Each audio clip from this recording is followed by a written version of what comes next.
গত ১৩ই মে বিয়ে করেছেন রাজ বুবলি। এবার বেরিয়ে এলো আসল সত্য। তাই তার বিস্তারিত জানতে অবশ্যই ভিডিওটি না টেনে শুরু থেকে শেষ পর্যন্ত দেখে সঙ্গে থাকুন। প্রিয় দর্শক, বিয়ে করেছেন শরীফুল রাজ ও শবনম বুবলি। না, আপনি ভুল শোনেননি। জানা গেছে চলতি মাসেই তাদের ৪ হাত এক হয়েছে।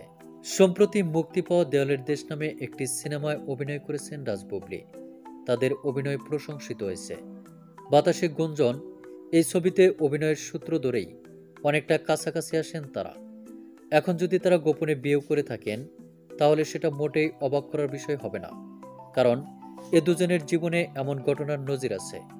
এরই মধ্যে উইকিপিডিয়ার তথ্য অনুযায়ী গেল ১৩ই মে বিয়ে করেছেন শরীফুল রাজ ও শবনম বুবলি। এ তথ্য নিশ্চিত করেছেন উইকিপিডিয়া। তবে এই তথ্য শতভাগ সত্য বলে দাবি করা যাবে না, কারণ যে কেউ এই অনলাইনের তথ্যকোষের তথ্য সংযোজন বিয়োজন করতে পারেন। দেশের সুনামধন্য নিউজ পোর্টাল জুমবাংলা.com এই খবরটি প্রকাশিত হয়েছে।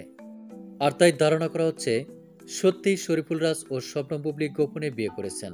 আর তাই মন্তব্য রয়েছে, অবশেষে সাকিবকে ছেড়ে দিয়ে শরীফুল রাজের সঙ্গে বিয়ের পিঁড়িতে বসেছেন বুবলি।